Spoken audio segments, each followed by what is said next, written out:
इन सब इन सब बातों का अनुभव करने के बाद विवान ने हिंगना छोड़ने का फैसला किया। कोई और रास्ता नहीं था।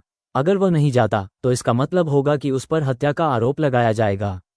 घर में पड़ी 4 लाशें इसका सबसे अच्छा सबूत थीं, लेकिन पहले उसे शवों से निपटना था, इसलिए उसने बहादुरी से सभी शवों को पीछे पहाड़ में दफना दिया। शव को ठिकाने लगाने के बाद विवान घर के बाहर अकेला बैठ गया। उसने जेब से एक सस्ती सिगरेट निकाली, उसे मुंह में डाला और एक गहरा कश लिया और उसके मुंह से धुआं निकलने लगा। वो वास्तव में कल हिंगना को छोड़ देगा। ये सोचते ही विवान को अचानक लगा कि वह जाने के लिए अनिच्छुक है। आखिर वह यहाँ करीब 20 साल से रह रहा है और अब उसे अचानक यहाँ से निकलकर दूसरी पूरी तरह से अपरिचित जगह पर जाना पड़ रहा है। ये सोचकर उसके दिल में थोड़ा अजीब सा महसूस होता है। उसने सिगरेट के कुछ गहरे कश हाथ में लिए, उसे जमीन पर फेंक दिया और अकेले घर के अंदर चला गया। विवान ने नैना के लिए सांप का जहर चूसा, जिसके बाद वह जल्दी ठीक हो गई। साथ ही शुरू से ही उसका शरीर अच्छा था, इसलिए अब वो लगभग ठीक लग रही थी। विवान अंदर आया और नैना को देखा। क्या तुम सचमुच कल जा रहे हो? विवान ने कुछ निराशा के साथ पूछा। नैना ने शांति से कहा, ठीक है, 7 बुराइयां, संगठन मेरा शिकार कर रहा है, इसलिए मुझे जाना होगा और मैं आपके साथ नहीं जा सकती। क्या तुम्हें डर है कि मैं बोझ बन जाऊंगा?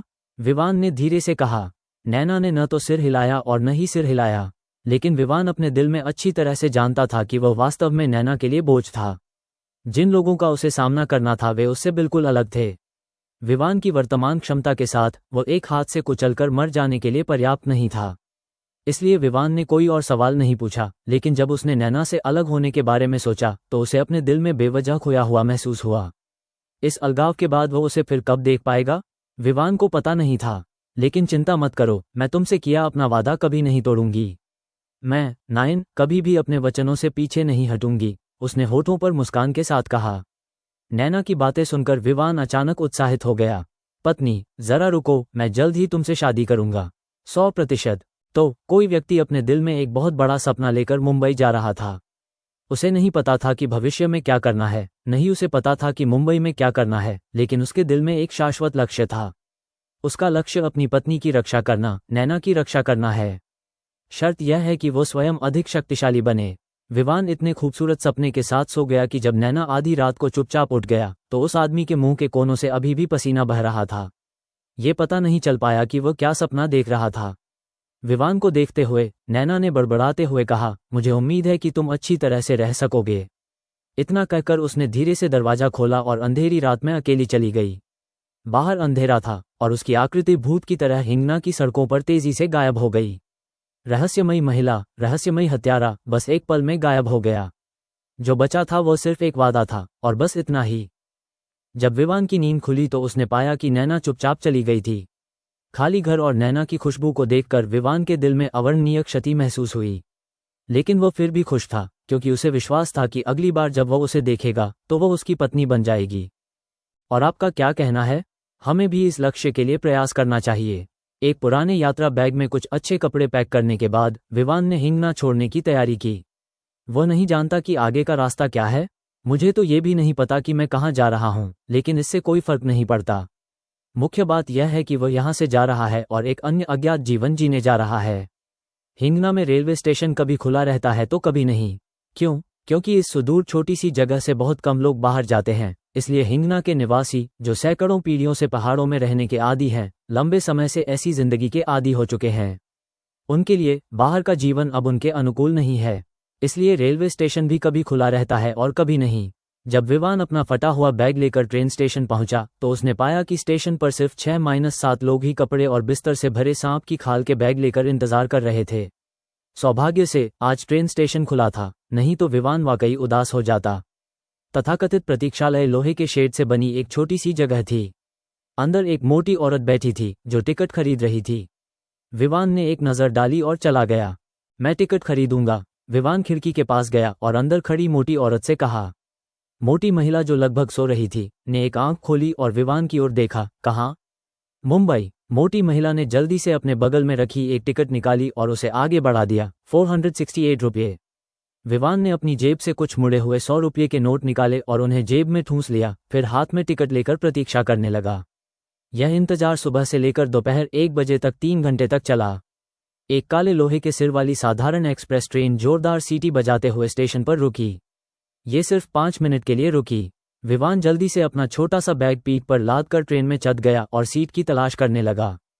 ट्रेन में अपेक्षाकृत कम लोग थे, क्योंकि रास्ते में पहाड़ थे और आबादी विरल थी, इसलिए इस गुजरती ट्रेन में निश्चित रूप से बहुत अधिक लोग नहीं होंगे। ट्रेन में चढ़ने और अपनी सीट खोजने और बैठने के बाद विवान ने आखिरकार राहत की सांस ली।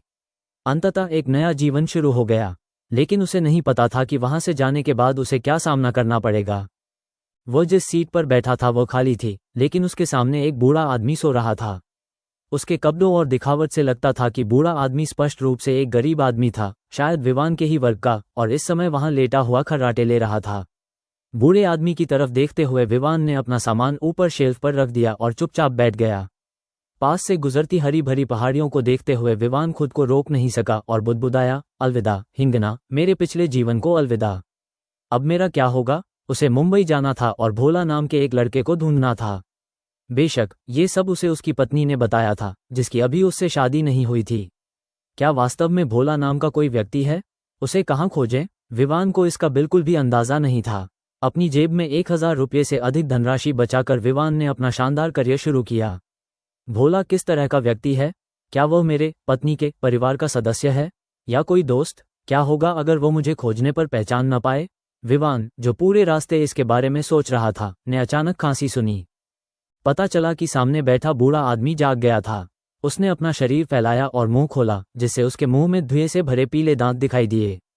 विवान बूढ़े आदमी का चेहरा स्पष्ट रूप से देखने से खुद को रोक नहीं सका। पुरानी झुर्रियों से भरा चेहरा जीवन के उतार चढ़ाव को किताब की तरह दर्ज करता हुआ। उसके बाल थोड़े अस्त व्यस्त हैं, जिनमें सफ़ेद बाल भी शामिल हैं, और उसकी दाढ़ी धब्बेदार है।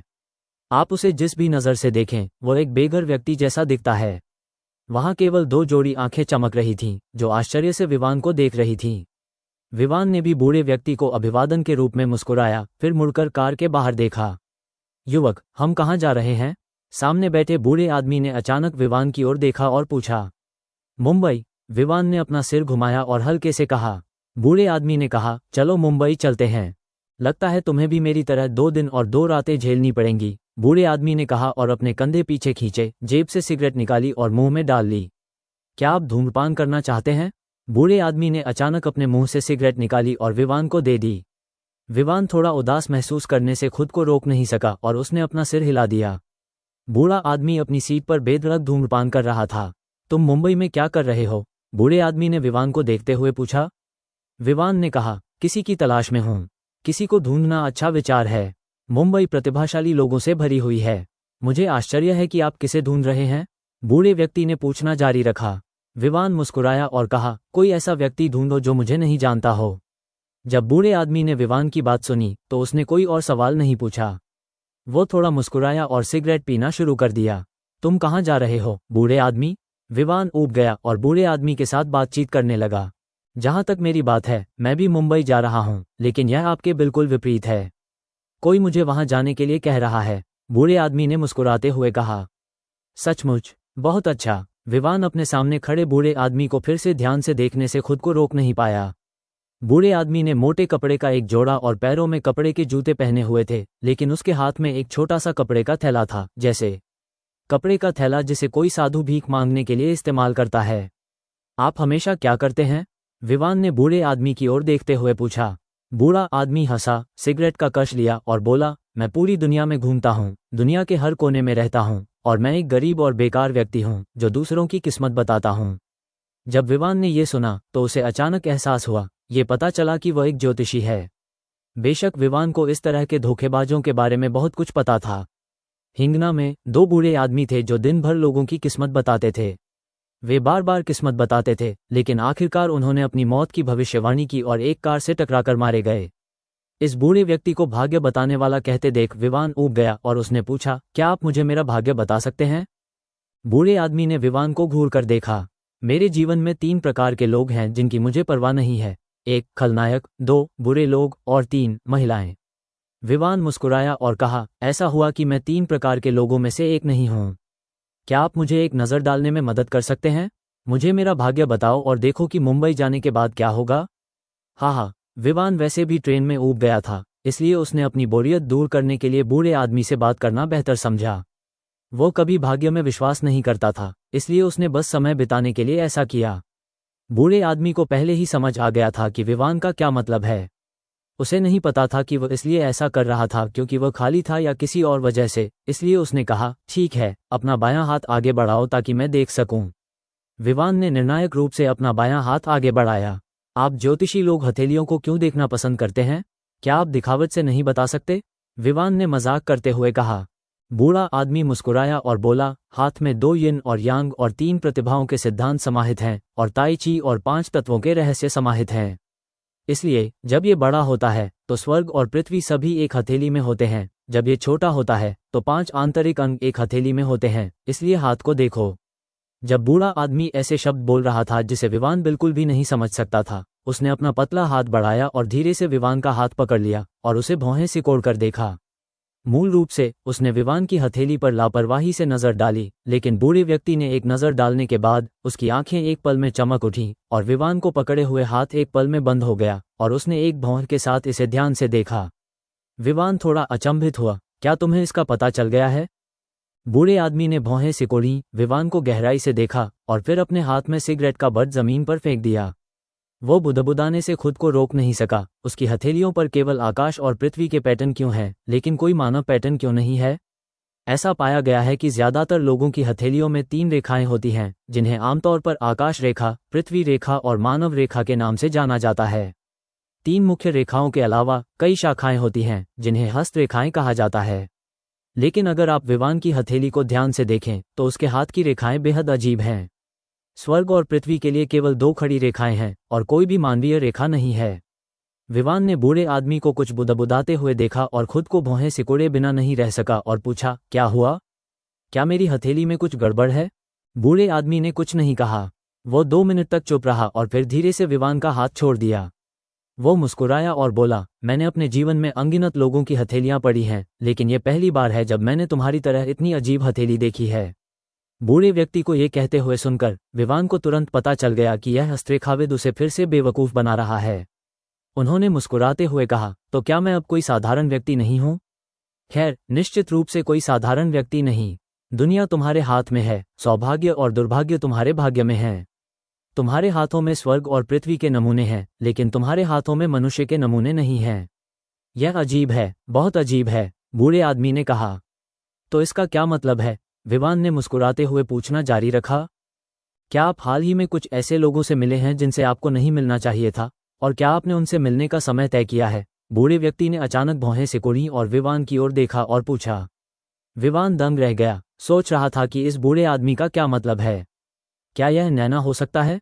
ध्यान से सोचने के बाद बूढ़े आदमी ने जो कहा वह काफी हद तक वैसा ही था, लेकिन विवान ने फिर भी अपना सिर हिलाया और कहा, नहीं। बूढ़ा आदमी बिना कोई टिप्पणी किए हंस पड़ा। बूढ़े आदमी, आप किस बात पर हंस रहे हैं? विवान ने पूछा। बूढ़े व्यक्ति ने चुपचाप अपना सिर घुमाया, विवान को देखा और कहा, जीवन वास्तव में आपके अपने हाथों में है। इसे कैसे करना है और इसे कैसे बनाना है यह आप पर निर्भर करता है। लेकिन मैं आपको जिम्मेदारी से बता सकता हूं कि आपका भाग्य स्वर्ग द्वारा पूर्व निर्धारित किया गया है। यह एक राक्षस का भाग्य है। ये भाग्य भयंकर और क्रूर है। यदि आप मुश्किल समय में रहते हैं तो आप एक अत्याचारी बन जाएंगे। भविष्य में तुम चाहे जो भी करो, नौजवान, याद रखो कि मैंने, पंडित द्रोणाचार्य ने क्या कहा था, महान मार्ग अदृश्य है और महान नियति असाधारण है। यदि तुम एक महान व्यक्ति बनना चाहते हो तो तुम्हें दयालु और धर्मी होना चाहिए। याद रखो, तुम्हें भटकना नहीं चाहिए, अन्यथा। बूढ़े व्यक्ति ने अपनी बात पूरी नहीं की। पंडित द्रोणाचार्य? ऐसा लगता है कि कुनून में तत्वमीमांसा के नंबर 1 मास्टर का नाम पंडित द्रोणाचार्य है। दुर्भाग्य से उसके सामने बैठा विवान पंडित द्रोणाचार्य नाम के बूढ़े व्यक्ति को बिल्कुल नहीं जानता था। जब उसने बूढ़े व्यक्ति की बातें सुनी तो विवान ने सोचा कि बूढ़ा व्यक्ति बकवास कर रहा है। क्या ये ज्योतिषियों द्वारा अपनाई जाने वाली चाल नहीं है? बूढ़े आदमी, क्या आपको लगता है कि मुझे इस पर विश्वास है या नहीं? विवान ने अचानक मुस्कुराते हुए बूढ़े आदमी से पूछा। बूढ़ा आदमी थोड़ा मुस्कुराया और अपनी आंखें सिकोड़ लीं। मानो या न मानो, इससे कोई फर्क नहीं पड़ता। ये भाग्य द्वारा निर्धारित है। हाँ, लेकिन नौजवान, मैं तुम्हें याद रखूंगा और मुझे विश्वास है कि हम भविष्य में फिर मिलेंगे। बोलते बोलते बूढ़े व्यक्ति ने अपनी आंखें हल्की सी बंद कर लीं, फिर मेज पर लेट गया और खर्राटों की आवाज के साथ गहरी नींद में सो गया। इतनी उबाऊ बातचीत के बाद विवान अभी भी अपने बारे में सोच रहा था। उसने बूढ़े आदमी की कही एक भी बात दिल पर नहीं ली। राक्षस होने की यह कैसी नियति है, भटक जाना कैसी बात है, ये सब बकवास है। लेकिन वो यह नहीं जानता था कि उसका जीवन उस बूढ़े व्यक्ति के शब्दों से बिल्कुल मेल खाता था। कुछ घंटों की यात्रा के बाद आखिरकार ट्रेन एक प्लेटफॉर्म पर पहुंची। जैसे ही गाड़ी में बैठे उद्घोषक ने स्थान की घोषणा की, ज्योतिषी ने हाथ बढ़ाया और जाग गया। फिर वो खड़ा हुआ, विवान को देखा और मुस्कुराया, मुझे अब उतर जाना चाहिए। अलविदा। अरे, क्या तुम मुंबई नहीं जा रहे हो? विवान ने उलझन में ज्योतिषी से पूछा। बूढ़े आदमी ने अपना सिर भी नहीं घुमाया, तेजी से ट्रेन के दरवाजे की ओर चला गया और बोला, जाने की कोई जरूरत नहीं है। उसकी आवाज़ दूर से आती हुई और अलौकिक लग रही थी और विवान के कानों में घुस गई। विवान ये सोचने से खुद को रोक नहीं पाया कि यह भविष्य बताने वाला बूढ़ा आदमी वाकई एक अजीब आदमी था। वो पलटा और अपनी सीट पर बैठा रहा, लेकिन जब उसने अपनी नज़र घुमाई तो अचानक उसे उस सीट पर एक फटी हुई किताब पड़ी मिली, जिस पर ज्योतिषी अभी बैठा था। फटी हुई किताब किसी प्राचीन वस्तु की तरह लग रही थी। उसका कवर किसी जानवर की खाल से बना हुआ लग रहा था और वह बहुत पुरानी लग रही थी और पीली पड़ गई थी। जब विवान ने देखा कि ज्योतिषी ने एक फटी हुई किताब गिरा दी है, तो उसने जल्दी से उसे उठाया और कार के दरवाजे की ओर दौड़ा ताकि उसे बूढ़े व्यक्ति को लौटा सके। दुर्भाग्यवश जब वो कार के दरवाजे की ओर दौड़ा तो बूढ़ा व्यक्ति पहले ही गायब हो चुका था। तुम्हारी माँ इतनी तेज भाग रही है, विवान ने चुपके से कहा। इसे भूल जाओ, फटी हुई किताब का कोई मूल्य नहीं होता, बस इसे फेंक दो। विवान फिर से बैठ गया और लापरवाही से फटी हुई किताब को अपने पास की मेज पर फेंक दिया। लेकिन जब उसने प्राचीन जैसी किताब को मेज पर फेंका तो फटी हुई किताब में किसी प्रकार का आकर्षण प्रतीत हुआ और विवान उसे करीब से देखने की इच्छा से खुद को रोक नहीं सका। इसलिए विवान ने वास्तव में पुस्तक को छुआ और उस पर ध्यानपूर्वक नजर डाली। कवर किसी तरह के जानवर की खाल से बना था, लेकिन किनारे और कोने घिसे हुए थे। कवर पर एक फीकी सील स्क्रिप्ट भी उकेरी गई थी। यह इतनी धुंधली थी कि विवान समझ नहीं पाया कि यह शब्द क्या था। विवान ने इस प्राचीन पुस्तक को अपने हाथ में पकड़कर धीरे से खोला। जैसे ही उसने इसे खोला, पुस्तक से धूल की तेज गंध आने लगी। ऐसा लगता है जैसे ये किताब कई सालों से खोली ही नहीं गई है। विवान ने अपनी नाक ढक ली और कोसा, ये कैसी घटिया किताब है। अप्रिय गंध को सहन करते हुए उसने धीरे से पुस्तक खोली और उस क्षण को देखकर दंग रह गया। आखिर यह किताब क्या है? ये सब टैडपोल लिपि में क्यों लिखा गया है? अपने सामने रखी किताब को ध्यान से देखने पर उस पर अंकित ग्राफिक्स और अक्षर अत्यंत अजीब थे, जैसे प्राचीन दैवज्ञ की हड्डी पर लिखे शिलालेख या टैडपोल लिपि की तरह एक के बाद एक प्रतीक, जिससे विवान उदास हो गया। कुछ पन्ने पलटने के बाद उसने पाया कि किताब में अजीबोगरीब बातें भरी हुई थीं। दुर्भाग्य से विवान इसे समझ नहीं पाया। उसने बस किताब पर नजर डाली और किताब को मेज पर ही छोड़ दिया। मैं ये कहे बिना न रह सका, कितनी घटिया किताब है। प्राचीन जैसी किताब विवान के सामने रख दी गई, लेकिन उसका क्या हुआ? फिर वो मेज पर लेट गया और आराम करने लगा। युवक विवान, जो मेज पर लेटा हुआ था, को थोड़ी नींद आ रही थी, लेकिन जैसे ही उसे अचानक नींद आने लगी, उसके दिमाग में अचानक अविश्वसनीय टैडपोल चरित्र उभर आए। हाँ, ये वास्तव में टैडपोल चरित्र थे, और ये टूटी हुई किताब में टैडपोल पात्र थे जिन्हें विवान ने अभी अभी देखा था। ऐसा लग रहा था मानो सारे टैडपोल उसके दिमाग में घुस गए हों और अभी भी इधर उधर तैर रहे हों। वे कहाँ तैर रहे थे? ये वास्तव में विवान के शरीर के सभी एक्यूपंक्चर बिंदुओं की ओर तैर गया। मानव शरीर के एक्यूपंक्चर बिंदुओं को 3 श्रेणियों में विभाजित किया जा सकता है। 1. मेरिडियन बिंदु, इसे 14 मध्याह्न बिंदु के नाम से भी जाना जाता है।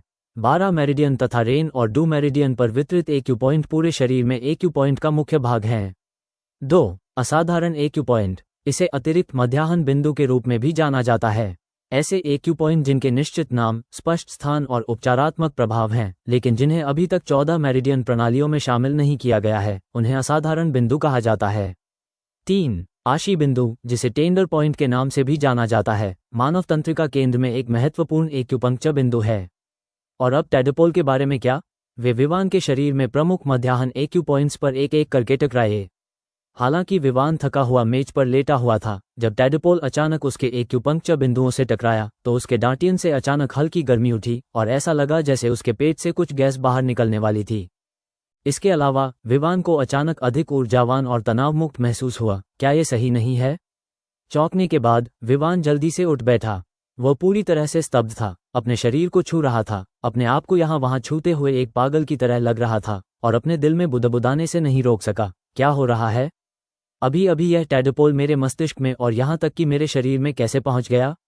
हालांकि जब उन टैडपोलों ने उसके शरीर में तैराकी की तो उसे एक ऐसा आराम महसूस हुआ जो उसने पहले कभी महसूस नहीं किया था और उसका पूरा शरीर अभूतपूर्व शक्ति से भर गया। ये सोचकर विवान को और भी अजीब लगने लगा। वो 20 साल से जी रहा है और उसे कभी विश्वास नहीं हुआ कि उसके साथ अच्छी किस्मत आएगी, भगवान भी उसका साथ देंगे। वो बचपन से ही अकेला रहा है और उसे इसकी आदत हो गई है। लेकिन आज जो हुआ वो उसके लिए वाकई अप्रत्याशित था। आखिर उन टेडपोल के साथ क्या हो रहा था? आखिर कैसे मेरा शरीर एक ही पल में बदल गया? वह कैसे जान सकता था कि जिस जगह पर टेडपोल उसके शरीर में तैर रहे थे वह मानव शरीर के क्यूई बिंदुओं का स्थान था। तथाकथित क्यूई बिंदु वे स्थान है जहां मानव शरीर पेट के नीचे ताकत इकट्ठा करता है।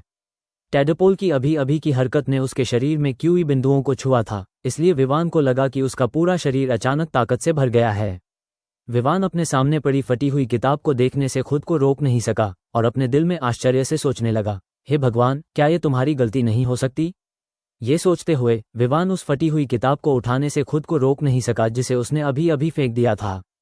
उसने पीली और बदबूदार किताब को फिर से उठाया और ध्यान से उसका अध्ययन किया। किताब का कवर पहले से ही अधूरा था और उस पर एक प्राचीन मोहर लिपि उकेरी गई थी। विवान ने अपना दिमाग खपाया लेकिन वह समझ नहीं पाया कि वह शब्द क्या था। टेडपोल लिपि की किताब को फिर से खोलते हुए विवान को अचानक एहसास हुआ कि यह किताब निश्चित रूप से प्राचीन वस्तुओं में से एक है। उसने अभी इसे ध्यान से नहीं देखा था, लेकिन इसे पढ़ने के बाद उसने पाया कि किताब में जो कागज है वह वास्तव में प्राचीन सेकी पेपर है। हालांकि विवान इस सेकी पेपर को पहचान नहीं पाया, फिर भी वह समय के निशान और उस पर बनी खुरदरी रेखाओं से बता सकता था कि यह बहुत समय पहले का कागज है। इस तरह के सेकी पेपर का आविष्कार पूर्वी हान राजवंश में हुआ था। हालांकि सेकी पेपर खुरदरा होता है, लेकिन ये घिसने के लिए प्रतिरोधी होता है। चूंकि कागज को विशेष तरल में भिगोया जाता है, इसलिए ये लंबे समय तक टिकेगा, जबकि अन्य कागजों को मोड़ने पर वे टुकड़ों में टूट जाएंगे। हालांकि क्योंकि यह बहुत खुरदरा और बहुत मोटा होता है, सेकी पेपर जल्द ही फैशन से बाहर हो गया। लेकिन विवान को नहीं पता था कि उसके हाथ में जो चीज थी वह एक प्राचीन वस्तु थी। अगर वह उसे बेचने के लिए बाहर ले जाता तो उसे नहीं पता था कि वह कितने में बिक सकती थी। लेकिन विवान का क्या? अब वह केवल इतना बता सकता था कि पुस्तक मोटी थी और उसका कागज किसी प्राचीन वस्तु जैसा लग रहा था। जब उसने किताब खोली तो उसके दिमाग में अभी भी टेडपोल के अजीबोगरीब किरदार थे। विवान ने उसे बड़ी दिलचस्पी से देखा। जैसे ही उसने किताब देखी, टेडपोल के वे किरदार अचानक से हिलने लगे। इस अजीब दृश्य को देखकर विवान पूरी तरह से स्तब्ध रह गया। मैंने मन ही मन सोचा, क्या ऐसा हो सकता है कि मैं कुछ चीजें देख रहा हूं? लेकिन जब उसने अपनी आंखें रगड़ी तो उसे पता चला कि शब्द हिल रहे थे। 1 दर्जन से ज्यादा पन्ने पलटने के बाद विवान को यह देखकर झटका लगा कि टेडपोल लिपि की यह किताब 3 बड़े खंडों में बटी हुई थी, जिनमें से हर खंड 10 से 20 पन्नों से ज्यादा लंबा था।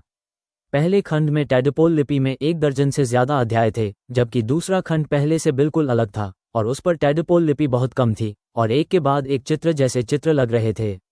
तीसरा खंड सबसे लंबा था, जो आखिरी कुछ दर्जन पन्नों पर फैला हुआ था, लेकिन हैरानी की बात यह है कि तीसरे खंड की शुरुआत में समझ से परे चित्रलिपि पैटर्न को छोड़कर अगले कुछ दर्जन पन्ने खाली थे, एक भी शब्द नहीं था।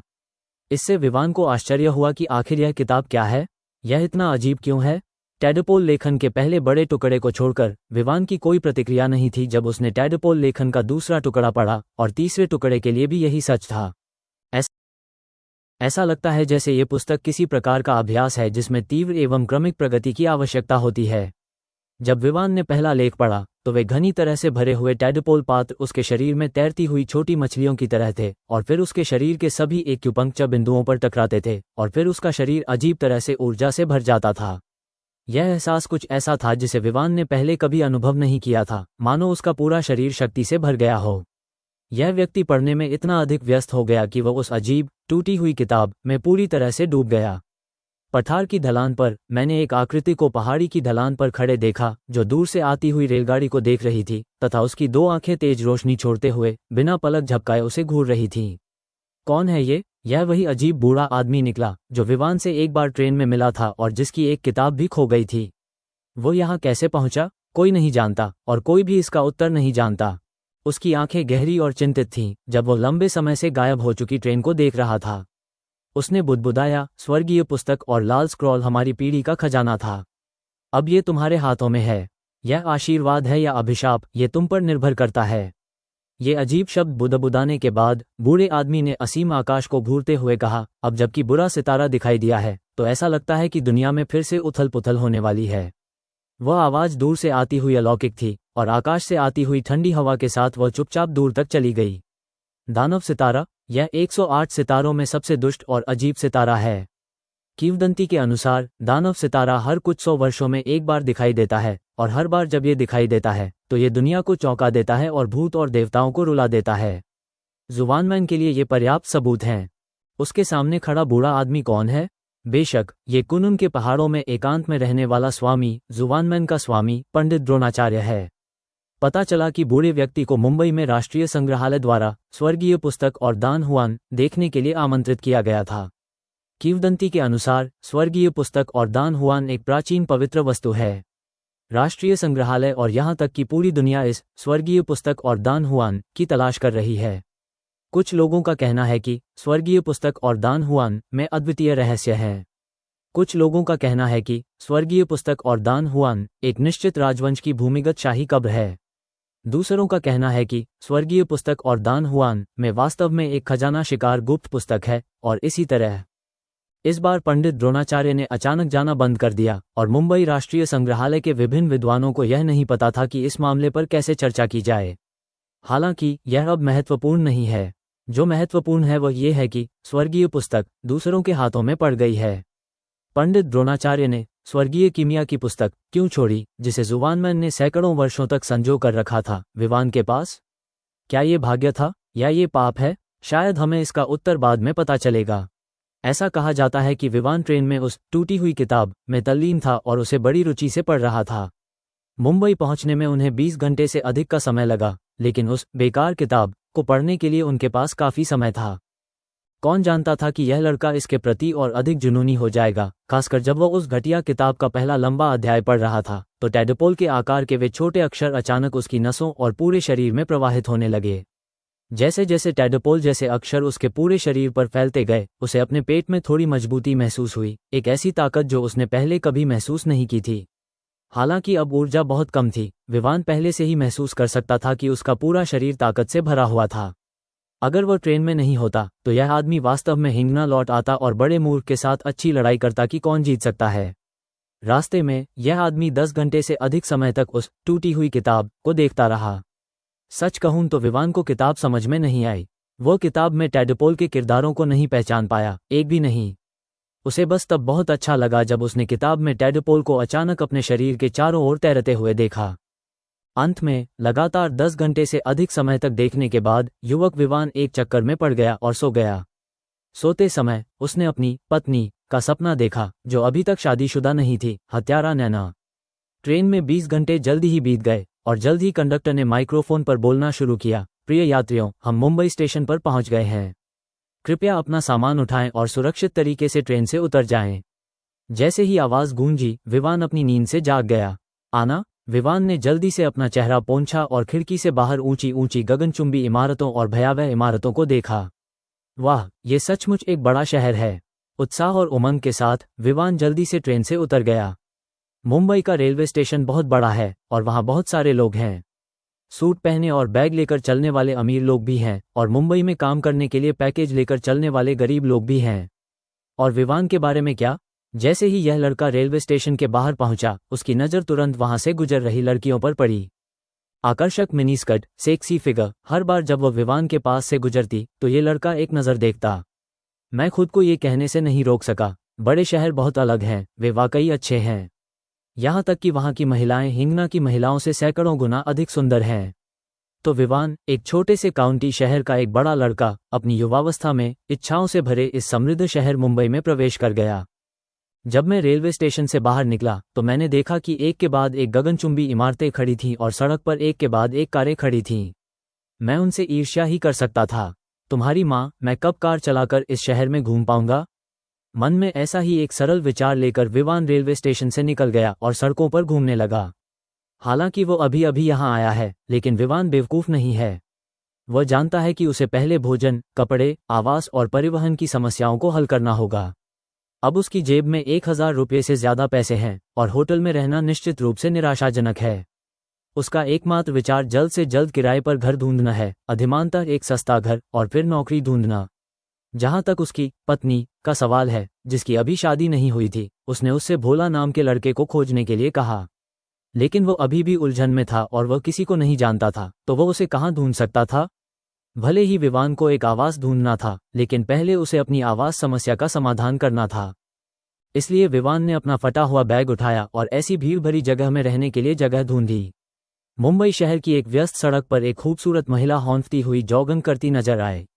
उसने अपने ऊपरी शरीर पर एक tight fitting off shoulder Snowflake blouse पहना था और अपने निचले शरीर पर एक अति सुंदर just dot leather mini skirt जिससे उसकी दो पतली सफेद टांगें दिख रही थीं, और अपने टखनों पर अति सुंदर मगरमच्छ चमड़े की सैंडल पहनी थी। उसका चेहरा अंडाकार है, उसकी आंखें शरद ऋतु के पानी की तरह चमकीली हैं जो लोगों को थोड़ा विद्रोही एहसास देती हैं। उसकी नाक सीधी है और नीचे चेरी जैसा मुंह है। आप उसे जिस भी नज़र से देखें वह एक छोटी राजकुमारी की तरह दिखती है, विशेष रूप से गर्दन के चारों ओर बंधा हुआ हेमीज दुपट्टा जो बहुत उज्ज्वल है और लोगों को लालित्य और विलासिता की भावना देता है। जो कोई भी इस तरह की सुंदरी के कपड़े देखेगा उसे पता चल जाएगा कि वह निश्चित रूप से अमीर है। लेकिन इतनी सुंदर छोटी राजकुमारी इतनी घबराकर क्यों भागी? ऐसा लग रहा था जैसे कोई पीछे से उसका पीछा कर रहा हो।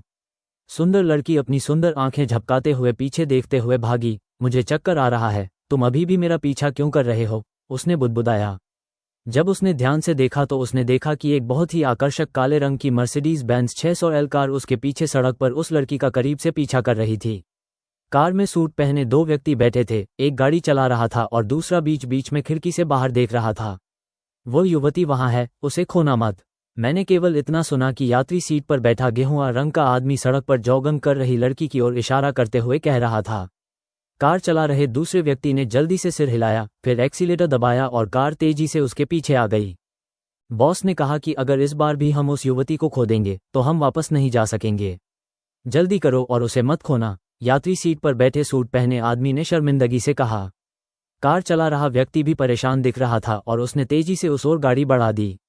सामने खड़ी राजकुमारी जैसी दिखने वाली खूबसूरत लड़की अंततः सड़क के कोने पर रुक गई, शायद इसलिए क्योंकि वह दौड़ते दौड़ते थक गई थी। एक पतला हाथ लगातार ताली बजा रहा था, हाँफ रहा था और बादाम के आकार की आंखों से पीछे आ रही बेंज कार को घूर रहा था। बेंज कार वहां पहुंचने के बाद तुरंत एक तरफ रुक गई और फिर सूट पहने दो व्यक्ति तेजी से वहां पहुंचे। याद, चुप रहो, खूबसूरत लड़की ने बादाम के आकार की आंखों से सूट पहने दो पुरुषों को घूरते हुए कहा। मैं तुमसे फिर कहती हूं, मेरे पीछे मत आना। वापस जाओ और मेरे पिता से कहो कि मैं शादी नहीं करूंगी, चाहे तुम मुझे मार ही क्यों न दो। सुंदर लड़की ने अपनी बादाम के आकार की आंखों से घूरते हुए गुस्से से कहा। उनके बगल में खड़े सूट पहने दो आदमी शर्मिंदा दिखे और बोले, मिस आयुषी, हमारे पास कोई विकल्प नहीं है। बॉस ने कहा है कि अगर हम आपको आज वापस नहीं ला पाए तो हमें नौकरी से निकाल दिया जाएगा। इससे मेरा क्या लेना देना है? हो, मेरे पिताजी चाहते हैं कि मैं वापस चला जाऊं, इसलिए अगर उनमें क्षमता है तो उन्हें खुद ही ऐसा करने दो। आयुषी नाम की युवती ने यह बात तब कही जब वह मुड़ी और जाने के लिए तैयार हुई। मिस आयुषी, आप हमारे लिए चीजें मुश्किल बना रही हैं। अगर आप वापस न जाने पर अड़े रहते हैं तो अपनी माफी के लिए हमें अपने अधीनस्थों के रूप में दोष न दें। एक लड़के ने यह बात तब कही जब वो लड़की को पकड़ने के लिए आगे बढ़ा, मानो उसे रोकने की कोशिश कर रहे हों। दुर्भाग्य से, इससे पहले कि वह उसे पकड़ पाता, आयुषी नाम की लड़की ने अपनी पिंडली उठाई और सूट पहने हुए आदमी के पैर पर रौंद दिया। सूट पहने हुए आदमी को युवती के अचानक हमले की उम्मीद नहीं थी और वह उसके पैर पर चढ़ गया। वह दर्द से लगभग चीख पड़ा। आयुषी ने हंसते हुए कहा और फिर तेजी से आगे भाग गई। अरे, तुम अभी भी वहां क्यों खड़े हो? जाओ और उस युवती को पकड़ो। सूट पहने जिस आदमी के पैर पर पैर पड़ा था वह गुस्से में था, लेकिन दुर्भाग्य से उसके पास गुस्सा निकालने का कोई रास्ता नहीं था, इसलिए वह केवल अपने बगल में खड़े दूसरे साथी पर ही गुस्सा कर सकता था। लड़का तेजी से लड़की के पीछे भागा। आगे वाली आयुषी आखिरकार एक लड़की है, इसलिए वह स्वाभाविक रूप से अपने पीछे के दो बॉडीगार्ड जितनी तेजी से नहीं भागती। यही है ना? वह पीछे से उसे पकड़ रहे बॉडीगार्ड को देखती हुई भागी, लेकिन उसने कभी यह उम्मीद नहीं की थी कि उसके सामने वाला व्यक्ति भी इधर उधर देख रहा होगा। तभी एक जोरदार धमाके के साथ महिला और पुरुष एक दूसरे से टकरा गए। ओह, तुम मरे हुए आदमी हो, तुम्हारी कोई आंखें नहीं हैं। मिस आयुषी, जो जमीन पर गिर पड़ी थी, पलटी और गालियां देने लगी। वह आदमी कौन था जिसे मारा गया? जब मैंने पलक झपकाई तो क्या यह विवान नहीं था जो अभी अभी मुंबई पहुंचा था? विवान इस लड़की से टकरा गया था। वह पहले से ही गुस्से में था, लेकिन उसने उम्मीद नहीं की थी कि यह लड़की पहले अपना आपा खो देगी। उसने अपना सिर घुमाया और कोसने ही वाला था, लेकिन जब उसने जमीन पर बैठी अपनी सफेद पिंडलियों को रगड़ती लड़की की नाजुक सूरत देखी तो उसका दिल एक पल में नम पड़ गया। मैंने मन ही मन सोचा, कितनी प्यारी लड़की है। तुम क्या देख रहे हो? बेवकूफ, देखो तुमने मुझे कैसे मारा। आयुषी ने बादाम के आकार की आंखों से विवान को घूर कर देखा। विवान को उम्मीद नहीं थी कि यह लड़की इतनी नासमझ होगी। उसने मुस्कुराते हुए कहा, सुंदर, तुम मुझसे टकरा गई, है ना? तुम मारे जाने के लायक हो। तुम्हें मेरा रास्ता रोकने के लिए किसने कहा? तुम इतनी नासमझ क्यों हो, लड़की? विवान थोड़ा गुस्से में था। उसने सोचा कि हालांकि वह अभी अभी मुंबई आया है, लेकिन उसे इस तरह से परेशान नहीं किया जाना चाहिए, है ना? जब वे दोनों बहस कर रहे थे तो उनका पीछा कर रहे 2 बॉडीगार्ड वहां आ पहुंचे। आयुषी ने अपनी खूबसूरत आंखों से देखा कि दोनों अनुयायी फिर से उसका पीछा कर रहे थे और वह जल्दी से विवान के पीछे छिप गई। यहाँ मत आओ, आयुषी ने छुपते हुए कहा। दोनों बॉडीगार्ड उस समय थोड़ा चकित हो गए जब उन्होंने देखा कि युवती अचानक एक आदमी के पीछे छिप गई। और विवान के बारे में क्या? मैं भी हैरान था। आखिर हो क्या रहा था? 2 आदमी एक खूबसूरत छोटी लड़की का पीछा कर रहे हैं। भले ही वो सोचने के लिए अपने नितंबों का इस्तेमाल करता, विवान भी यही सोचता कि ये दोनों आदमी बुरे लोग थे। क्या महिलाओं को परेशान करने वाला व्यक्ति अच्छा इंसान हो सकता है? अरे, तुम क्या कर रहे हो? वहां सूट पहने हुए लोगों में से एक ने विवान को देखा और ठंडे स्वर में पूछा। विवान पहले तो सोच रहा था कि क्या हो रहा है, और जब वो बोलने ही वाला था तभी उस आदमी ने उससे पूछा। लेकिन उसने तभी सुना कि उसके पीछे छिपी लड़की अचानक बोल रही थी, वो बॉडीगार्ड है जिसे मैंने काम पर रखा है। अगर तुम दोनों जानते हो कि तुम्हारे लिए क्या अच्छा है तो उससे दूर रहो। आह, विवान दंग रह गया। मैंने मन ही मन सोचा, आखिर हो क्या रहा है? मैं पलक झपकते ही अपने पीछे खड़ी लड़की का बॉडीगार्ड कैसे बन गया? बॉडीगार्ड? सूट पहने 2 पुरुषों को एक नज़र में ही पता चल गया कि युवती झूठ बोल रही है। उन्होंने व्यंग्य करते हुए कहा, सिर्फ वही? आयुषी नाखुश दिखी और बोली, क्यों, तुम अभी भी मेरे बॉडीगार्ड को नीची नज़र से देखते हो? तुम ऊपर जाओ और उन्हें मारो, आयुषी ने कहा और उसने पीछे से किसी को जोर से धक्का दिया। इसलिए विवान को बलि का बकरा बनना पड़ा। वो अचानक आगे झुका, ऐसा लग रहा था जैसे वो वाकई कार्रवाई करने जा रहा है, और सूट पहने 2 लोगों की ओर बढ़ा। सूट पहने हुए लोगों में से एक ने अचानक अपना भाव बदल लिया, अनायास ही अपनी मुठ्ठियां भींच लीं और फिर मुक्का मार दिया। उसके शरीर की प्रतिक्रिया और उसके मुक्कों की कुशलता को देखते हुए यह व्यक्ति निश्चित रूप से एक प्रशिक्षित व्यक्ति है। भले ही उसने अभ्यास न किया हो, लेकिन वह ऐसा व्यक्ति अवश्य होगा जो अक्सर लड़ता रहता है। फिर उसने विवान के पेट पर मुक्का मारा। घूंसे तेज और जोरदार थे। विवान, जिसने कभी कोई प्रशिक्षण नहीं लिया था, समय पर कैसे प्रतिक्रिया कर सकता था? और तो और, वो बिल्कुल भी तैयार नहीं था। उसके पीछे बैठी लड़की ने बिना किसी चेतावनी के उसे धक्का दे दिया और उसे एक जोरदार मुक्का लगा। पीछे आयुषी के बारे में क्या? उसने तुरंत अपनी आंखें बंद कर लीं। मैं अभी भी मन ही मन हंस रहा था और कह रहा था, मुझे दोष मत दो, मुझे दोष मत दो, मैं खुद की मदद नहीं कर सकता। एक धमाके के साथ सूट वाले आदमी की मुट्ठी विवान के पेट पर लगी और एक आश्चर्यजनक और अजीब दृश्य सामने आया। विवान, जिसे मुक्का मारा गया था, वह पूरी तरह से ठीक खड़ा था, और उस आदमी के बारे में क्या जिसने उसे मुक्का मारा था? इस समय एक चेहरा अचानक मुड़ गया और फिर मुट्ठी अप्राकृतिक रूप से नीचे आ गई। तभी उसके मुंह से दर्द भरी कराह सुनाई दी। उसके बगल में बैठा साथी लगभग स्तब्ध रह गया। उसने साथी की ओर बहुत ही बदसूरत चेहरे से देखा और जल्दी से पूछा, क्या हुआ? साथी का हाथ दर्द से कांप रहा था और वह दांत पीसते हुए दर्द से कह रहा था, ये टूट गया है। आह! उसके बगल में बैठा साथी एक क्षण के लिए स्तब्ध रह गया। उसने दूसरों को मुक्का मारा, लेकिन वे अभी भी वहीं खड़े थे। लेकिन उसका क्या हुआ? मेरा हाथ टूट गया, क्या हुआ? विवान कहाँ है? वो वहीं हतप्रभ सा खड़ा रहा। यह सही है या गलत? वो खुद उलझन में था। अभी अभी प्रतिद्वंद्वी ने अचानक उसके पेट में मुक्का मारा। विवान ने सहज रूप से एक गहरी सांस ली। उसके पेट के बीच में हवा इकट्ठी हो गई थी क्योंकि ट्रेन में टूटी हुई किताब पढ़ते समय टैडपोल दूर जा गिरे थे। ये पूरी तरह से सहज प्रतिक्रिया थी, लेकिन अप्रत्याशित बात यह थी कि मुक्का लगने के बाद उसे कोई दर्द महसूस नहीं हुआ, बल्कि उसके शरीर में मौजूद छोटी सी ऊर्जा स्वयं ही मुक्त हो गई, जिससे प्रतिद्वंद्वी को फ्रैक्चर हो गया। तुम्हारी माँ, क्या तुम मुझसे मजाक कर रही हो? विवान दंग रह गया। भाई, क्या तुम मजाक कर रहे हो? क्या ये सचमुच टूट गया है? विवान ने आश्चर्य से उस आदमी को देखा जो दांत पीस रहा था और दर्द से पीला पड़ गया था, और पूछा। विवान के शब्दों से उस आदमी को अपमान महसूस हुआ, लेकिन दुर्भाग्य से उसका हाथ वास्तव में टूट गया था। दर्द के कारण उसे वापस लड़ने का कोई मौका नहीं मिला। उसने अपने दांत पीस लिए और विवान को घूरने लगा। और सबसे बड़ी महिला आयुषी के बारे में क्या? इस समय वह पलकें झपका रहा था और विवान को एक राक्षस की तरह देख रहा था। वाह, क्या ये सचमुच इतना आश्चर्यजनक है? उसकी आवाज में अविश्वास का भाव था। वो मूल रूप से चाहती थी कि विवान, बदकिस्मत आदमी, उसे पीछे से 2 अनुयायियों को रोकने में मदद करे, लेकिन आयुषी को उम्मीद नहीं थी कि वह वास्तव में एक मास्टर से मिली थी। तुम कहाँ से हो, बेटा? हमारी मिस को लेने से तुम्हारा क्या लेना देना है? सूट पहने दूसरे आदमी ने इस समय आगे बढ़ने की हिम्मत नहीं की और केवल वहीं खड़ा होकर बात कर सकता था। विवान दंग रह गया। मिस पाह, तुम लोगों को कौन जानता है? तभी आयुषी ने अचानक कुछ चतुराई भरी बात कही। वे बुरे लोग हैं, मैं उन्हें जानती भी नहीं, आयुषी ने विवान की ओर देखते हुए कहा। मिस, आप? बॉडीगार्ड अवाक रह गया। आपकी मिस कौन है? सच में, मेरा आपसे कोई लेना देना नहीं है। अगर आप नहीं चाहती कि आपको पीटा जाए तो बस यहाँ से चली जाएं। नहीं तो मैं अपने बॉडीगार्ड से आपको पीटवा दूंगी, हुन्फ, आयुषी ने कहा। जब बॉडीगार्ड ने युवती की बातें सुनी तो उसका चेहरा बहुत ही बदसूरत हो गया। उसने विवान को इस तरह घूरा मानो वो उस पर हमला करना चाहता हो, लेकिन उसके बगल में बैठा साथी जिसकी हड्डी टूटी हुई थी, उसने उसे आंख मारकर इशारा किया कि वह कुछ न करे। अब यहाँ से चले जाओ, आयुषी ने गुस्से से कहा। कोई और रास्ता नहीं था। दो बेचारे बॉडीगार्ड केवल पीछे मुड़कर आज्ञाकारी ढंग से चल सकते थे, लेकिन वे अपने दिल में विवान को कोसने से खुद को नहीं रोक सके। स्थिति को बर्बाद करने के लिए ये सब उस आदमी की गलती थी। अचानक मास्टर द्वारा दो बॉडीगार्ड को पराजित करने के बाद तथाकथित मास्टर का क्या हुआ? मैं वहीं स्तब्ध खड़ी रही, अपने हाथ से अपने पेट को छूती रही और अपने उदास हृदय में सोचने से खुद को रोक नहीं सकी। आखिर हो क्या रहा है? क्या उस आदमी का हाथ सचमुच टूट गया है? बिल्कुल नहीं, मैंने उसे न तो छुआ था और न ही मारा था, तो फिर उसका हाथ अचानक कैसे टूट सकता है? लेकिन उस आदमी के चेहरे पर पीड़ा भरे भाव को देखकर ऐसा नहीं लगता कि वह नाटक कर रहा है ना? क्या ऐसा हो सकता है कि उसने मुझे मुक्का मारा और मैं तो ठीक रहा, लेकिन उसका हाथ टूट गया? वह उदास भाव से सोच रहा था। उसे ध्यान नहीं आ रहा था कि उसके पीछे खड़ी मिस आयुषी बिना पलक झपकाए इस मास्टर को घूर रही थी। वाह, ये तो आश्चर्यजनक है। आप कौन हैं, सुंदर आदमी? विवान, जो आश्चर्यचकित था, ने अचानक उसके पीछे एक बकबक करती हुई आवाज सुनी। विवान पलटा और गुस्से में बोला, मैं तुमसे कुछ पूछने ही वाला था।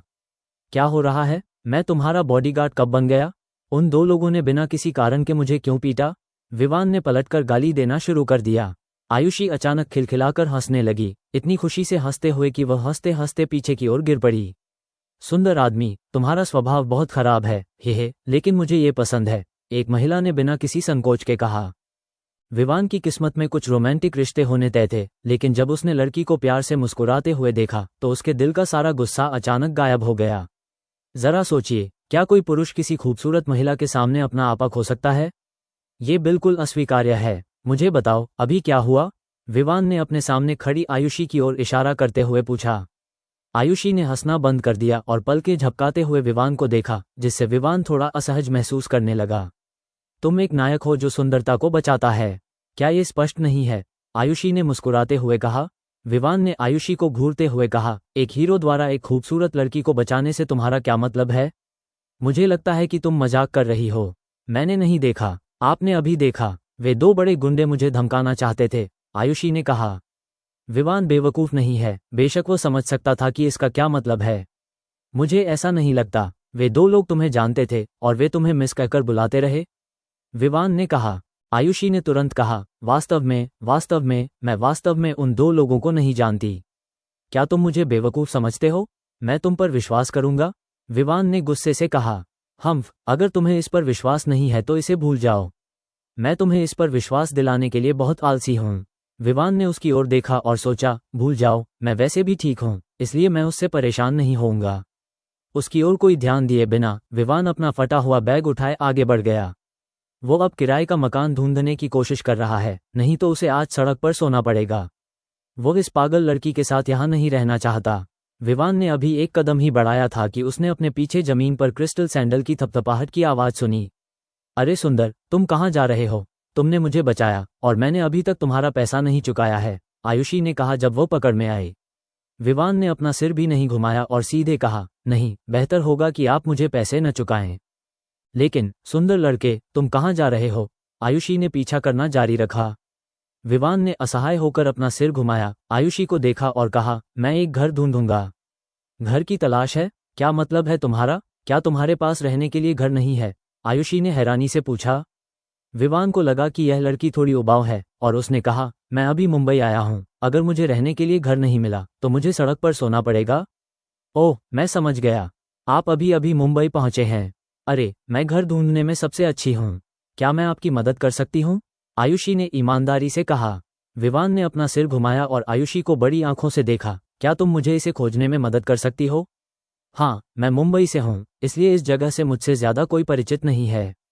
मैं रोमन हॉलिडे और वियना होटल से सबसे ज़्यादा परिचित हूँ। जब विवान ने लड़की को ये कहते सुना तो उसकी भौहें थोड़ी सिकुड़ गईं। क्या यह महंगा है? उसके पास सिर्फ 1,000 रुपये से कुछ ज़्यादा ही बचे थे, इसलिए बेशक वो किसी महंगे होटल में नहीं रुक सकता था। विवान, जो एक छोटे से काउंटी शहर से आया था, उसने रोम हॉलिडे रिजॉर्ट होटल और वियना होटल के बारे में सुना था। आयुषी ने बस हल्की सी मुस्कुराहट के साथ कहा, यह महंगा नहीं है, यह बहुत सस्ता है, मैं अक्सर यहाँ रहती हूँ। विवान, जो उसके बगल में खड़ा था, तुरंत खुश हो गया जब उसने लड़की को ये कहते हुए सुना कि यह महंगा नहीं है। उसने सोचा कि आखिरकार उसे कुछ विश्वसनीय मिल गया है। हालांकि इस लड़की ने उसके साथ चालें चली थीं, फिर भी वो अब भी उसकी थोड़ी मदद कर सकती थी। खासकर जब उसने आयुषी को ये कहते सुना कि वो अक्सर वहां रुकती थी, तो विवान ने सोचा कि होटल महंगा नहीं होना चाहिए। लेकिन वो कैसे जान सकता था कि आयुषी किस तरह का व्यक्ति था? उसके नियमित निवास की अवधारणा क्या है? तो बेचारे विवान को इस लड़की ने टैक्सी में बिठाकर रोम हॉलिडे होटल पहुंचाया। टैक्सी लेते समय विवान को उम्मीद नहीं थी कि शुरुआती किराया 10 रुपये होगा। वह इतना परेशान था कि जब उसने कहा कि वह रोमन हॉलिडे के लिए टैक्सी लेना चाहता है, तो टैक्सी ड्राइवर विवान को कुछ और बार देखने से खुद को रोक नहीं सका। मैं बुदबुदाने से खुद को नहीं रोक सका। मैं छुट्टियां मनाने रोम जा रहा था और मुझे एक टैक्सी ड्राइवर से मोल भाव करना पड़ा। अमीर लोग बहुत कंजूस होते हैं। कार में बैठे विवान को बहुत अफसोस हुआ। टैक्सी का शुरुआती किराया सिर्फ 10 रुपये था। रोमन हॉलिडे तक ड्राइव करने में कितना खर्च आएगा? ये दुखदायक है। उसके बगल में बैठी आयुषी जब उसके हाव भाव को देख रही थी, तो वह थोड़ा सा भौचक्का रह गई। अरे, क्या तुम सच में मुंबई में नए हो? आयुषी ने पलकें झपकाईं और विवान की ओर देखा और पूछा। तभी उसने विवान पर करीब से नजर डाली, जिसने नीली पतलून, सफ़ेद स्नीकर्स और नॉक ऑफ एडिडास टॉप पहना हुआ था। बेशक, मैं इस बारे में तुमसे झूठ क्यों बोलूंगा? विवान ने कहा। आयुषी एक पल के लिए अवाक रह गई और अपने दिल में सोचने से खुद को नहीं रोक सकी। ये पता चला कि यह आदमी सिर्फ एक गंवार है। लेकिन फिर भी आयुषी अभी भी इस मास्टर की क्षमता से हैरान थी। तुम्हें पता है, सूट पहने 2 आदमी जो उसे वापस ले गए थे, उनके परिवार के सुरक्षा गार्ड थे और उनमें से प्रत्येक एक प्रशिक्षित भूमिका थी। उसने सोचा, इस मास्टर विवान ने बिना मुक्का मारे ही किसी का हाथ तोड़ दिया। कितनी अद्भुत ताकत है उसके पास। इसलिए आयुषी ने अपने सामने खड़े उस बदतमीज पर ज्यादा ध्यान नहीं दिया। टैक्सी तेजी से एक 5 सितारा होटल के प्रवेश द्वार तक पहुंची। रोमन अवकाश। वहां एक ऊंची 58 मंजिला इमारत खड़ी है। हम यहाँ हैं। टैक्सी ड्राइवर रोमन हॉलिडे के दरवाजे के सामने रुका। विवान ने पलकें झपकाईं और बाहर देखा और अचानक उसकी गेंदें टूट गईं। उसके सामने खड़ी ऊंची और भयानक इमारत, क्या ये रोमन हॉलिडे हो सकती है? भाई, क्या तुम हमें गलत जगह ले गए? मैं रोमन हॉलिडे पर जा रहा हूँ, विवान ने अविश्वास में पूछा। आगे वाले ड्राइवर ने भौहें सिकोड़ते हुए कहा, इस साइनबोर्ड को देखिए, ये रोमन हॉलिडे है।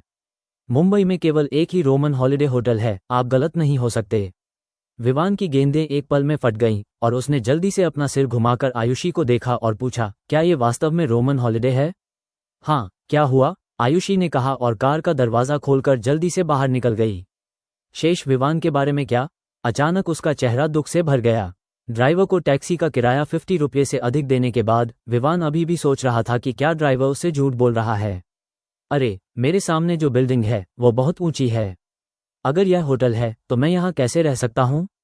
बेचारे विवान, जिनकी जेब में केवल 1,000 रुपये से अधिक पैसे बचे थे, मन ही मन उदास थे। लेकिन आयुषी के बारे में क्या? लेकिन ऐसा लग रहा था जैसे वह अक्सर यहाँ आता था और वह पहले से ही रोमन हॉलिडे होटल के प्रवेश द्वार की ओर बढ़ रहा था। विवान जल्दी से पीछे चला गया। रोमन हॉलिडे का विशाल क्रिस्टल ग्लास का दरवाजा घूमता है। 2 साफ सुथरे चेहरे वाले दरबान दरवाजे पर खड़े हैं और विनम्रता से मेहमानों का स्वागत करने के लिए होटल का दरवाजा खोल रहे हैं। विवान दौड़कर आया और इधर उधर देखते हुए मन ही मन सोचने लगा कि यहाँ एक रात रुकने का कितना खर्चा होगा। 200, 300, अरे, क्या ये सचमुच रोमन अवकाश है? विवान को अभी भी कुछ उम्मीद थी और उसने आयुषी को पकड़ लिया और पूछा। आयुषी थोड़ा उदास महसूस करने से खुद को नहीं रोक सकी और पलटकर बोली, भाई, तुमने मुझसे 10 बार पूछा है। तुम पढ़ नहीं सकते, तुम साइन देखकर बता सकते हो। मुझे बहुत चक्कर आ रहा है, आयुषी ने बड़बड़ाते हुए कहा। विवान को थोड़ी शर्मिंदगी महसूस हुई। यहाँ एक रात रुकने का कितना खर्च आएगा? क्या यह महंगा है? यह महंगा नहीं है, आयुषी ने ऊपर जाते ही कहा। यह अच्छा है, यह अच्छा है। विवान को अंततः राहत महसूस हुई। मैं मन ही मन ये कहने से खुद को नहीं रोक पाया कि आखिर किसने कहा कि बड़े शहरों में सब कुछ महंगा है। फ्रंट डेस्क पर पहुंचने के बाद वेटर एक 20 साल की लड़की थी जो काले रंग का सूट पहने हुए थी। उसके गोल चेहरे पर पानी भरी आंखें थीं। उसने आयुषी और विवान से कहा, स्वागत है, रोमन हॉलिडे। आयुषी अब आ गई है। उसने शांति से कहा, 2 आलीशान कमरे खोलो। ठीक है। फिर आयुषी ने अपना आईडी कार्ड निकाला। जब विवान ने आयुषी को अपने JIALLSF बैग से अपना आईडी कार्ड निकालते देखा तो उसने जल्दी से अपनी जीन्स से एक आईडी कार्ड निकाला और उसे सौंप दिया। वेटर ने जल्दी से रजिस्ट्रेशन किया और फिर फ्रंट डेस्क से 2 चाबियां निकालीं। 2 आलीशान कमरे, कुल 8,600 रुपये। जब फ्रंट डेस्क पर बैठी महिला ने ये 4 अंक कहे तो वह आदमी ऐसे अचंभित होकर खड़ा हो गया मानो उसे बिजली का झटका लगा हो। लेकिन महिला का क्या हुआ? वह वहां शांत भाव से खड़ा था, जिससे एक मजबूत विरोधाभास पैदा हो रहा था। ये देखकर कि उनमें से किसी ने भी भुगतान नहीं किया है, वेटर ने सोचा कि उन्होंने स्पष्ट रूप से नहीं सुना है, इसलिए उसने मानक मंदारिन में दोहराया, नमस्ते, 2 लग्जरी कमरों की कुल लागत प्रति रात 8,600 रुपये है। इस बार आवाज़ सचमुच उनके कानों तक पहुंची। आयुषी के बारे में क्या? वो विवान को असमंजस में देखने से खुद को नहीं रोक सकी। और विवान के बारे में क्या? वो चौड़ी आंखों से आयुषी को देखता रहा। तुम क्या देख रहे हो? इसके लिए भुगतान करो, आयुषी ने उदास होकर कहा। मिस आयुषी, जो बचपन से ही बिगड़ैल रही है, को खुद के खर्चे खुद उठाने की आदत नहीं है। हमेशा उसके माथात ही उसके खर्चे उठाते हैं। इसके अलावा आयुषी आज जब जूची वॉलेट खत्म हो गया तो वह साथ नहीं लाए। क्या वो विवान से यही नहीं कह रही है? विवान उस समय बहुत डरा हुआ था। 8,600 रुपये, धिक्कार है, बस मुझे मार डालो। 8,600 रुपये? हे भगवान, मेरे पास इतना पैसा कैसे हो सकता है? विवान ने आश्चर्य से कहा। आयुषी अचानक शर्मिंदा हो गई। वेट्रेस ने थोड़ा सा मुंह सिकोड़ा और मुस्कुराते हुए कहा, सर, अगर आपके पास नकदी नहीं है तो कोई बात नहीं। हमारे पास एक स्वचालित कार्ड मशीन है, आप अपना बैंक कार्ड भी इस्तेमाल कर सकते हैं। आयुषी ने तुरंत पलटकर वेटर को एक अजीब सी मुस्कान दी। 1 मिनट रुको। रिसेप्शनिस्ट ने हल्का सा सिर हिलाया। आयुषी ने जल्दी से विवान को एक तरफ खींच लिया और कहा, अरे सुंदर आदमी, क्या तुम्हारे पास वास्तव में कोई पैसा नहीं है? या तुम दिखावा कर रहे हो कि तुम्हारे पास कोई पैसा नहीं है? विवान इस लड़की को कुचलकर मार डालना चाहता था, लेकिन चूंकि वे इतने आलीशान स्थान पर थे, इसलिए उसने खुद को रोकने की कोशिश की और कहा, मेरे पास केवल 1,000 रुपये से थोड़ा अधिक है। वो एक रात के लिए 8,600 रुपये चाहती है। मैं इसे कहाँ से चुरा सकता हूँ? जब आयुषी ने विवान की बात सुनी तो वह बेहोश हो गई। उसने कभी उम्मीद नहीं की थी कि इस बार वह जिस व्यक्ति से मिलेगी वह इतना गरीब होगा। कोई बैंक कार्ड नहीं? आयुषी ने अनिच्छा से पूछा। मैं ऐसा कैसे कर सकता हूँ? विवान ने उदास होकर कहा। आयुषी को अचानक निराशा महसूस हुई। अरे बाप रे, क्या तुम्हारे पास पैसे हैं? विवान ने अचानक आयुषी से पूछा। अल्पविराम। आयुषी मूलतः ये कहना चाहती थी कि वह उसके पास है। 8,600 की तो बात ही छोड़िए, आयुषी के लिए 86,000 क्या है? लेकिन आज जब वह जल्दी में घर से बाहर निकली तो वह अपना बटुआ साथ नहीं लाई थी, इसलिए उसकी स्थिति बहुत खराब हो गई। मैं अपना बटुआ नहीं लाया, आयुषी ने कहा। जब विवान ने लड़की को ये कहते सुना कि उसके पास पैसे नहीं हैं, तो उसका दिल तुरंत टूट गया। बड़ी बहन, क्या मैंने तुमसे नहीं कहा था कि कोई सस्ता होटल ढूंढो? तुम मुझे इतनी मुश्किल से यहाँ क्यों खींच लाईं? आयुषी को उम्मीद नहीं थी कि जिस लड़के को वह ढूंढ रही थी वह वास्तव में एक गंवार होगा। थोड़ी देर सोचने के बाद उसने विवान की ओर देखा, एक बच्चे की तरह मुंह बनाते हुए जिसने कुछ गलत किया हो। मुझे क्या करना चाहिए? हम और क्या कर सकते हैं? चलो चलें। विवान ने उसे भयंकर रूप से घूरा। अब वह चाहता था कि वह उसका गला घोंटकर मार डाले। रोमन हॉलिडे होटल के वेटर ने विवान और आयुषी को कुछ चर्चा करते देखा और खुद को भौहें सिकोड़ते हुए पूछा, सर, मिस, क्या आप अभी भी यहीं रुकी हुई हैं? जैसे ही ये शब्द निकले, विवान ने पलटकर अजीब तरीके से कहा, क्षमा करें, हम अभी यहाँ नहीं रुकेंगे। ये कहकर वो सिर झुकाकर चोर की तरह भाग गया। और आयुषी के बारे में क्या? उसका चेहरा शर्म से लाल हो गया और वह चाहती थी कि उसे कोई रास्ता मिल जाए जहां वह घुसकर यहां से निकल सके। रिसेप्शनिस्ट ने दोनों लोगों को उदास होकर जाते देखा और खुद को बुदबुदाने से रोक नहीं पाई। सचमुच उनके पास पैसे नहीं हैं, फिर भी वे अमीर बनने के लिए यहाँ आए हैं। यह वाकई परेशान करने वाली बात है। बाहर जाने के बाद विवान का चेहरा लाल हो गया, खासकर जब उसने आयुषी को अपने पीछे आते देखा। तुम रुको, अब से मेरा पीछा मत करना, ठीक है? विवान ने आयुषी की ओर इशारा करते हुए अपनी आंखें चौड़ी करके कहा। आयुषी को बहुत दुख हुआ और उसका नाजुक सा चेहरा ऐसा लग रहा था मानो वह रोने वाली हो। सुंदर आदमी, कृपया मुझे मत छोड़ो, आयुषी ने विनती की। खैर, तुम चाहे जो भी कहो, मैं अब तुम पर विश्वास नहीं करूंगा, विवान ने कहा। वो अब उस लड़की के द्वारा मूर्ख बनाया जा रहा था जिसके बारे में उसने सोचा था, और उसे बहुत गुस्सा आया। उसने शुरू में सोचा था कि लड़की उसे रहने के लिए एक सस्ता स्थान खोजने में मदद करेगी, लेकिन उसे उम्मीद नहीं थी कि वह यहाँ आएगी। न केवल उसने टैक्सी के किराए पर दर्जनों डॉलर खर्च किए, बल्कि उसे छोड़ने के लिए भी जगह नहीं मिली। बेशक विवान ने जब इसके बारे में सोचा तो वह बहुत उदास था। दरअसल हम आयुषी को दोष नहीं दे सकते। आयुषी के विचार में रोमन हॉलिडे वास्तव में सस्ता है, इसलिए आयुषी को भी बहुत अन्याय महसूस हुआ। ऐसा कहने के बाद विवान पलटा और चला गया, जैसे कि वह वास्तव में आयुषी पर कोई ध्यान देने का इरादा नहीं रखता था। आयुषी कुछ कदम तक उसके पीछे पीछे चली। यहीं रुक जाओ, अब से मुझसे जितना दूर रहोगे उतना अच्छा होगा, विवान ने गुस्से से कहा। आयुषी दंग रह गई। बचपन से लेकर अब तक किसी ने उस पर अपना आपा नहीं खोया था, और आज पहली बार उसे किसी अजनबी ने डांटा था। वो बहुत पीछे खड़ी थी, एक दयनीय छोटी सी चीज की तरह दिख रही थी। विवान ने उसे पीछे नहीं आने दिया, और वह वास्तव में बहुत दूर खड़ी रही और उसका पीछा नहीं किया। विवान काफी दूर तक चला और पीछे मुड़कर लड़की की ओर देखा। खासकर जब उसने लड़की को मुंह बनाकर खड़े देखा तो किसी का दिल नरम पड़ गया। उसने आह भरी और आज्ञाकारी ढंग से वापस चला गया। मैं तुमसे कह रहा हूं, अब से तुम्हें मेरी बात सुननी होगी और मुझसे झूठ नहीं बोलना होगा, तभी मैं तुम्हें अपने पीछे आने दूंगा, विवान ने कहा। जब आयुषी ने विवान को अकेले वापस भागते हुए देखा तो वह तुरंत फिर से आकर्षक ढंग से मुस्कुराई। मैं जानता था कि तुम एक दयालु और सज्जन व्यक्ति हो। विवान इस लड़की का सामना करते समय खुद को असहाय महसूस कर सकता था। वो एक फटा हुआ थैला लेकर आगे चला। आयुषी भी पीछे पीछे आया। एक गरीब लड़का है जो अभी अभी मुंबई आया है, और दूसरी एक रहस्यमयी अमीर लड़की है। आप उनके कपड़ों में अंतर सिर्फ उन्हें देखकर ही बता सकते हैं।